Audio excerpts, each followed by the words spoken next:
On croit parfois que le pire commence avec un cri, mais non. Parfois, le cauchemar débute dans un silence coupé par une poignée de main, un sourire tordu et une phrase qui vous arrache l'âme. Tu peux t'en servir comme bon te semble.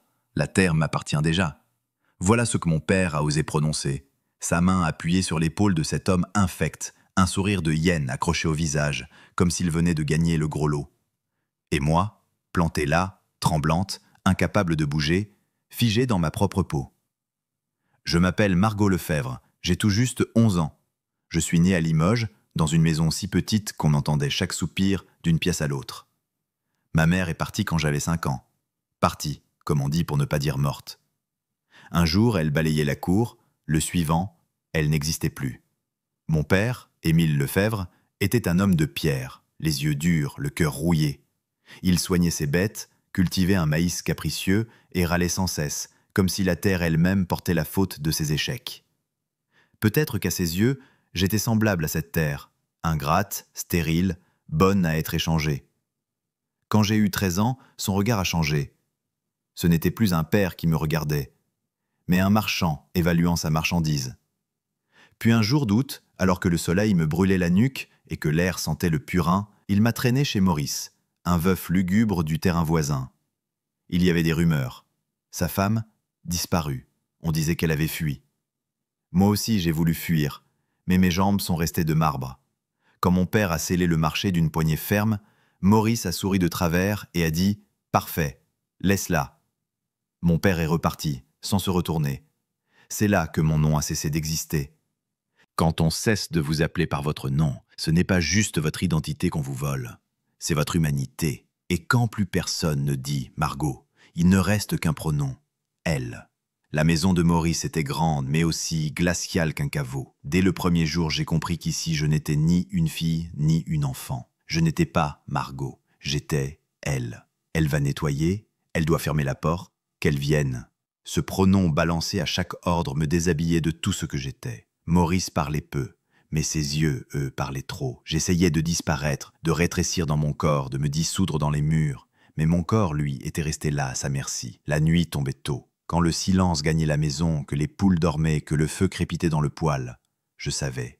Il ne m'appelait pas avec des mots, non. Il faisait traîner sa chaise, il marchait lentement. Ses pas lourds cognant le sol. Ce son, c'était un ordre. Si je ne venais pas, c'était pire. Alors j'y allais. La première nuit, il a verrouillé la porte de sa chambre. Il n'a rien dit, juste défait sa ceinture. Je tremblais si fort que j'ai cru tomber. Il a fait ce qu'il voulait. Je ne te raconterai pas les détails. Pas parce qu'ils sont flous, mais parce qu'ils sont trop nets. Et cela s'est reproduit, encore et encore, chaque nuit, toujours dans cette pièce. Je me recroquevillais, cherchais le bord du lit, fuyais son souffle, ses gestes, sa peau. Il disait « Elle n'a toujours pas compris. Personne n'est jamais venu. Mon père ne s'est jamais soucié, pas une lettre, pas une visite. Maurice répétait que je devais être reconnaissante, qu'ici j'étais une femme à lui. Moi, je comptais les jours en comptant les bleus, les égratignures, mes genoux râpés, mon dos griffé. C'était ma seule horloge. Il suffit parfois d'une nuit, d'un sursaut de rage, d'une lame émoussée et d'un souffle retenu, pour croire qu'on peut encore échapper à l'enfer. Mais dans ce genre d'histoire, même la fuite est un piège. La 3e semaine, j'ai tenté de fuir. Ce n'était pas un plan, juste une impulsion, brutale, animale. J'avais repéré une vieille lame rouillée dans la remise. Pas un vrai couteau, non, une pièce cassée d'outils agricoles. Tranchante malgré tout. Je l'ai cachée sous le matelas. Chaque nuit, je la sentais contre moi, comme un secret coupant. Ce matin-là, il était parti tôt, à cheval. J'ai volé un bout de pain dur, une gourde vide. J'ai glissé le tout dans une boîte en métal, planquée derrière la grange. Je suis sorti par les champs, les jambes tremblantes, le cœur cognant plus fort que mes pas. L'air sentait la poussière et la peur. J'ai couru, droit devant, sans penser. Mais il m'a retrouvé. Il me retrouvait toujours. Il m'a ramené en me tirant par les cheveux, sans un mot. Cette nuit-là, il m'a traîné dans la grange. Il m'a forcé à m'agenouiller sur des épis de maïs secs, comme un chien puni. Il a dit « Fuis encore et je t'enterre ici, avec les poules mortes. » Je n'ai pas dormi. Le ventre vide, le cœur noué, j'ai écouté le silence. Il avait un goût de fin du monde. Et le matin suivant, comme si rien ne s'était passé, je me suis levé. J'ai ramassé les œufs, nettoyé l'enclos, balayé la cour, parce que là-bas, faire semblant était tout ce qu'il me restait. Pleurer, c'était aggraver. Parler, c'était provoquer. Supplier, c'était l'amuser. C'est ce jour-là que j'ai compris une chose atroce. Dans un lieu comme celui-ci, l'espoir ne s'éteint pas, il pourrit. Et moi, de l'intérieur, je commençais déjà à moisir. Il existe des armes qu'on ne voit pas. Le regard d'une enfant qui a trop vu, trop subi, peut devenir plus tranchant qu'un couteau. Et parfois, c'est ce regard qui sauve ou effraie. Il faisait encore nuit quand j'ai ouvert les yeux. Mes côtes me faisaient mal. J'avais dormi toute recroquevillée sur le bord d'un matelas trop dur, sans couverture. Maurice, ce matin-là, avait oublié de fermer la porte à clé, ou bien il l'avait fait exprès, une sorte de test. J'ai attendu longtemps, retenant ma respiration, guettant le moindre bruit, mais rien, juste le vent et les poules. Je suis allé chercher la lame, celle que j'avais repérée dans la remise 2 jours avant. Une vieille pièce d'outil brisée au bout, mais encore assez vive pour trancher du cuir. Elle tremblait dans ma main. Je ne savais pas m'en servir, mais au moins, j'avais quelque chose. Pas un plan, non, juste cette fureur silencieuse dans le ventre, un besoin de n'être plus une proie. Ce jour-là, Maurice est rentré tard, saoul. Il a renversé une chaise, balancé sa veste au sol et hurlé parce que la soupe était froide. Il a jeté le bol contre le mur. J'ai ramassé les éclats à genoux. Mes doigts ont saigné. Il n'a rien dit. Il est allé se coucher tout habillé. Moi, je suis restée assise dans l'ombre, la lame sur les genoux. Je n'ai pas dormi. Les jours suivants se sont ressemblés. Absence longue, retour violent. Un soir, il m'a attrapé par le bras et m'a soufflé à la figure. « Tu crois que t'es meilleur que les autres? T'es rien. Juste un troc, une dette réglée. » Il riait. Je me suis tue, il aimait ça, mon silence. C'était sa victoire. Mais un matin, alors que je balayais, j'ai croisé le regard de Louise, la vieille du hameau. Elle a baissé les yeux. Elle savait toutes. Mais personne ne parlait, personne ne bougeait. Alors j'ai commencé à me parler, toute seule, en cachette, juste pour entendre un son. Mon ton d'enfant avait disparu. J'avais 12 ans à peine, mais mes mains ressemblaient à celles d'une vieille morte. Parfois, la seule preuve qu'on est encore en vie, c'est la rage qui bat dans nos veines. Et un mot griffonné sous une planche peut devenir plus puissant qu'un cri. Je balayais le sol de la grange quand j'ai entendu un cri. Pas un cri de colère, non, un cri de douleur. Maurice. Il était coincé sous une planche tombée, la cheville prise, les dents serrées. Du sang sur le pantalon. Il m'a regardé. « Aide-moi ». J'ai hésité. La lame était dans ma poche. Je l'ai effleurée du bout des doigts. Mais je ne l'ai pas sorti, pas encore. Je l'ai aidé. Pourquoi? Je ne sais pas. Peut-être pour qu'il me doive quelque chose. Peut-être pour lui rappeler que j'étais encore capable d'un choix. Cette nuit-là, il n'a rien tenté. Il a gémi un peu puis s'est endormi. Moi, j'ai pleuré, pour la première fois. Pas pour moi, pour la petite fille que j'avais été. Celle qui rêvait de courir pieds nus dans l'herbe, de rire, de lire. Elle n'était plus là. Ce qui restait, c'était un corps vide, avec un cœur battant juste assez pour survivre. Maurice, lui, ne marchait plus droit. Il boitait, il râlait plus fort, me faisait travailler 2 fois plus. Il me comparait à une chienne boiteuse. Il disait que même le chien du voisin valait plus que moi. Mais il ne me touchait plus. Depuis la chute, il gardait ses distances. Son regard, pourtant, me fouillait toujours comme une main sale. Un jour, il m'a demandé de lui laver les pieds. J'ai obéi. À genoux, un seau d'eau tiède devant moi. Ses ongles noirs, ses talons fendillés. Il a posé sa main sur ma tête, pas avec douceur, comme on pousse une bête. J'ai serré les dents, j'ai continué, mais ce jour-là j'ai su, c'était fini. Fini les gestes imposés, fini les humiliations. Le soir venu, j'ai pris la lame, je l'ai posée sur mes genoux, elle brillait faiblement, pas assez pour tuer, mais assez pour graver un mot.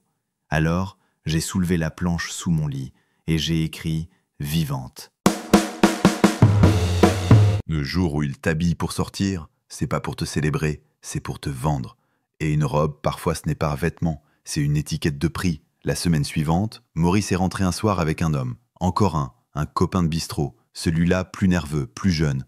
Je n'ai pas besoin de te décrire ce genre de rire, tu le connais. Le rire de ceux qui veulent acheter un moment.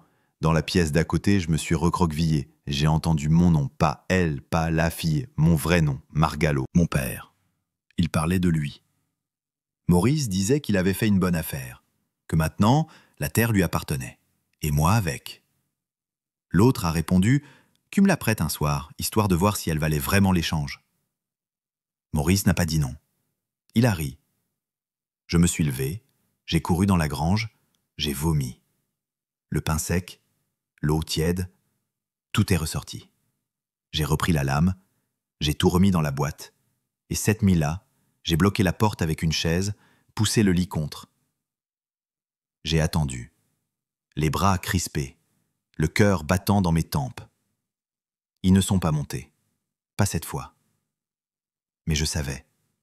La prochaine fois, peut-être que je serais servi sur la table entre 2 verres de vin.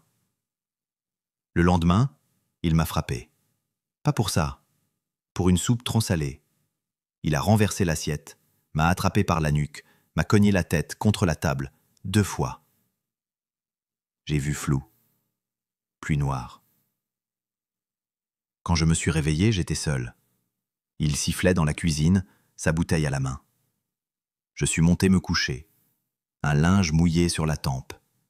J'ai pleuré, pas pour la douleur, pour cette certitude. Un jour, il ne se contenterait plus de me garder.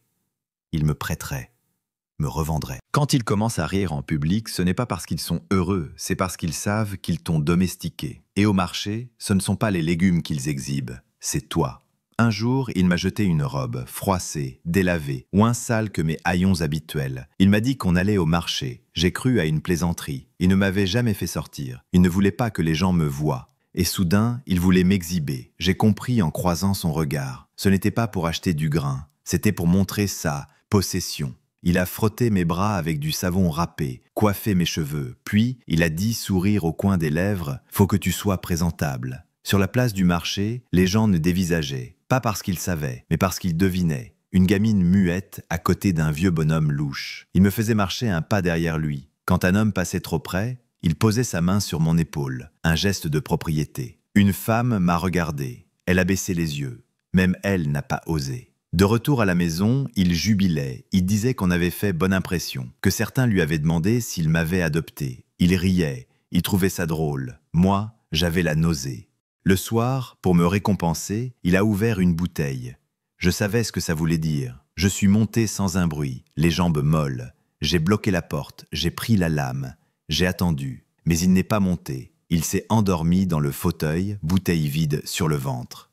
Le lendemain, il ne m'a pas parlé. Il est resté dehors toute la journée. Et le soir, il est revenu avec un autre homme. Encore un, jeune, agité. Ils ont dû, rien. J'ai entendu mon nom.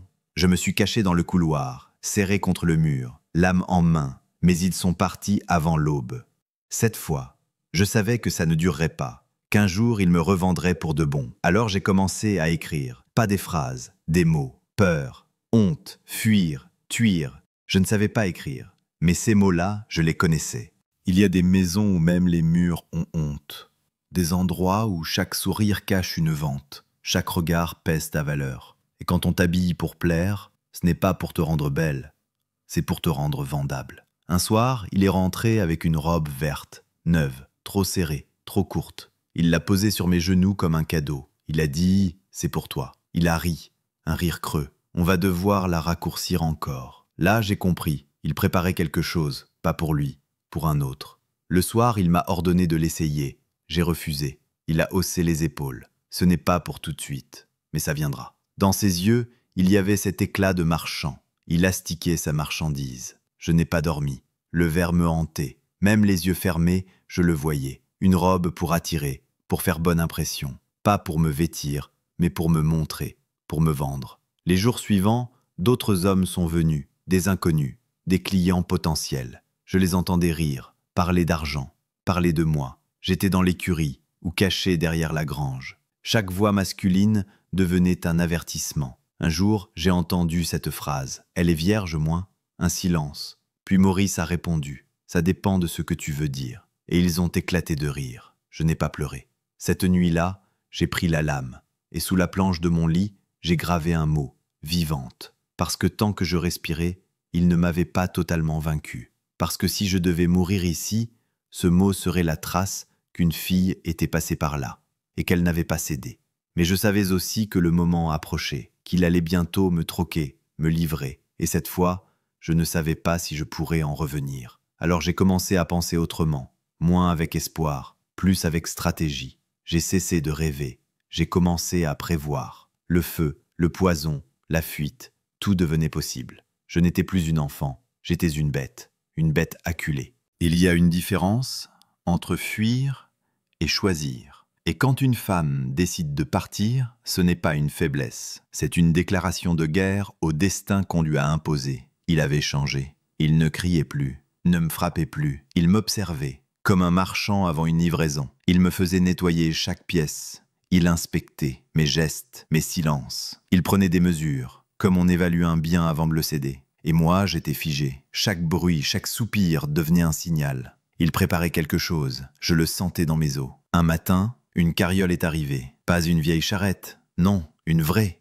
propre, fermée, tirée par 2 chevaux noirs. Il m'a dit de me changer. Il a sorti la robe verte, posée sur mon lit comme un ordre muet. Je ne l'ai pas touchée. J'ai descendu les escaliers dans mes habits sales, la poussière encore sur la peau. Dans la cour, un homme attendait, 50aine, propre, cravate. Il m'a regardé comme on regarde une bête. Elle est jeune, ça ira. Puis il a sorti une enveloppe. Maurice l'a prise, sans l'ouvrir. Ils ont parlé horaire, lieu. Moi, je n'existais pas. Monte, a dit l'homme. Je suis monté, sans mots, sans cri. Je n'ai pas pleuré, j'ai juste pensé à la lame que j'avais laissée derrière. Une erreur. Mais dans ma poche, il y avait le papier, le mot, vivante. Et ça, il ne pourrait jamais me le reprendre. Le voyage a été long, villages inconnus, champs, bois, bruit de roues, chevaux, secousses. J'ai tenté de retenir les routes, mais tout se mélangeait. À un moment, j'ai dormi. À mon réveil, le ciel était rouge. La carriole s'arrêtait devant une grande maison blanche, sans âme. Une femme nous attendait, ni vieille, ni jeune. Le regard, creux. Elle m'a prise par le bras. Elle ne m'a pas posé de questions, juste « monte ». La chambre était propre, trop propre. Pas un jouet, pas un livre, pas une trace d'enfance. Elle m'a dit de me laver. L'eau était glacée. J'ai frotté, fort, comme si je pouvais effacer l'odeur du passé. Mais elle restait, accrochée à ma peau, comme une malédiction. On peut t'arracher ton nom, ton corps, ton passé. Mais si tu survis assez longtemps pour choisir, ne serait-ce qu'une seule fois, alors personne ne pourra jamais vraiment t'effacer. Les jours suivants ont été un flou d'attente. On m'habillait, on me nourrissait, on m'appelait Claire. Je ne protestais pas. À quoi bon ? Le prénom n'était qu'un masque. Mais dans ma tête, je répétais sans cesse « Je suis Margot, je suis Margot ». Un soir, un homme est entré, ni vieux ni jeune, avec des yeux éteints. Il m'a regardé comme une vitrine. Il a demandé « Elle est prête ?» La femme a répondu « Oui ». Mes jambes ont tremblé, mais je me suis levé. Il m'a suivi. La porte s'est refermée. Il s'est approché. Une main sur mon épaule. Mais là, quelque chose a changé. Pas en moi, en lui. Il a retiré sa main, il a reculé. Il a dit « T'as un regard qui fait peur ». Puis il est sorti. J'ai été puni. 2 jours sans nourriture, une gifle, une menace. Mais j'avais compris. Mon regard était une arme. Alors je l'ai aiguisé. Chaque homme qui entrait, je le fixais. Pas de haine, pas de peur, juste une lumière morte, une absence, comme si j'étais déjà parti. Ils ont commencé à me choisir moins, à dire que j'étais froide, étrange, glacée. Un jour, la femme m'a dit « Tu vas partir, on ne veut plus de problème ici ». On ne m'a pas dit où j'allais. On m'a couvert d'une couverture, les poignets liés, pas pour me protéger, mais pour que je ne voie rien. Je suis arrivé dans une maison isolée, entre 2 collines, entourée de clôtures, pas de fenêtre, une pièce vide, une chaise, un lit, un seau. Une voix a dit « Reste ici, on viendra te chercher ». Dans cette pièce, j'ai appris ce que signifie attendre. Pas attendre un visiteur, attendre le pire, attendre sans nom, sans heure, juste le vide. Pour ne pas devenir folle, je me parlais. Je récitais des poèmes oubliés. Je comptais les carreaux du mur. Puis un jour, une femme est entrée. Elle m'a donné une robe. Elle ne m'a pas parlé, juste « coiffe-toi, lave-toi, obéis ». Alors, j'ai obéi. Mais dans ma tête, je hurlais. Et dans le silence de cette nouvelle prison, j'ai compris une chose. Tant que je pouvais hurler en silence, je n'étais pas morte.